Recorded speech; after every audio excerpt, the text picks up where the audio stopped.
all about trying new cake trends. Dried flowers on cakes is a huge trend, and so of course we have to try this fun trend. And I also love flowers and floral, so any excuse to use flowers, I'm going to go for it. But I did see another way to do this. You can add your dried flowers right to your buttercream if that's what you guys want to do, and that looks so cute and so beautiful, but a lot of people don't love the flowers right in their buttercream. So I saw a fun tip and we are gonna try it today. We're going to add our dried flowers to fondant, and we're gonna wrap the fondant around the cake, and then we're gonna add the dried flowers. Because after the cake is beautiful and everyone's seen it and you love it, but you wanna eat it, all you have to do, guys, is peel off the fondant around it, and you don't have to worry about the flowers getting in the buttercream or if they're edible or not. To get started, all we need is a cake, obviously, and we just need to crumb coat it. That's all. We don't need to do any fun sharp edges or make it smooth and pretty. Just a nice crumb coat will do for this. And now we need to cover it with fondant. Just kind of roll out this fondant. You also will probably want to pick up your fondant and measure it around the cake. Make sure that it goes all the way around. The top, we're gonna leave a little bit on top just to give it that little edgy, kind of rusticy look with our flowers. While our fondant is getting rolled, place your cake in the freezer, so when we're gonna place the fondant on, your cake is harder and buttercream's not gonna go all over. So now we are just going to get our fondant, pick it up, put it around your cake, kind of smooth it out. It's okay if you get some extra on the bottom, you can just cut that off with a knife. Kind of push it around and make sure that it's just smoothly placed around your cake.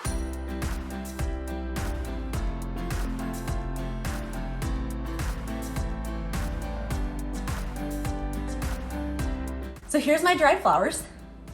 They're so pretty, I'm excited to use them. And how are we gonna add the flowers to the fondant? That is a very good question. Okay, we're gonna use piping gel. If you guys have never seen piping gel, it's just this clear kind of goo piping gel. And you can get it on Amazon, you can get it at a craft store, or even your local grocery store if they have a baking aisle. And we are going to get a little paintbrush, and then this is how we're gonna attach our flowers to the fondant. So you can see I'm just gonna a little bit off the lid here. I'm gonna put it right on the back of our flower here, and then we're just gonna push the flower onto the fondant. I am just gonna start adding flowers. There's no right or wrong way to add the flowers to this cake. As you can see, I'm just going for it, just adding flowers.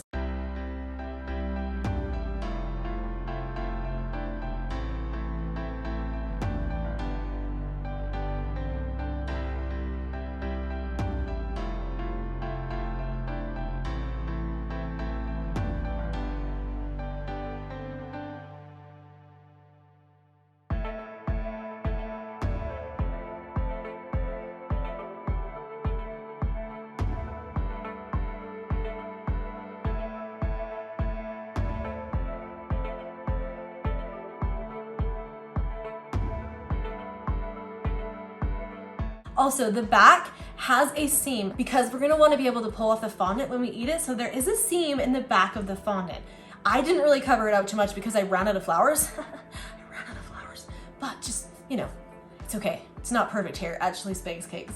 But anyways, if you guys want, you can cover up that seam with the flowers and nobody will even know there's a seam there.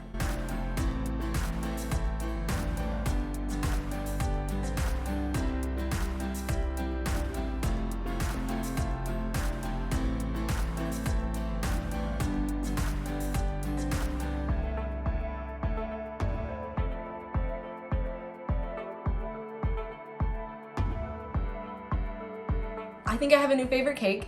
I love, love, love how these dried flowers turned out. I love the cake. I just think it looks so awesome. And really, it looks like you worked for hours and hours on it, and it was super simple, you guys. Super simple. You saw how easy it was. Just add some fondant, get some piping gel, stick those flowers onto the fondant. Also, like I said, if you want, you can just add them to your buttercream if you don't want to do the fondant. But this is such a fun, easy technique because now when you want to eat this cake, you just pull the seam and your fondant peels off and you have a yummy, awesome cake underneath, flour free. Thanks so much for watching here at Spags Cakes as we made this beautiful dried flower cake. Make sure and subscribe to my channel, guys, and have an awesome day.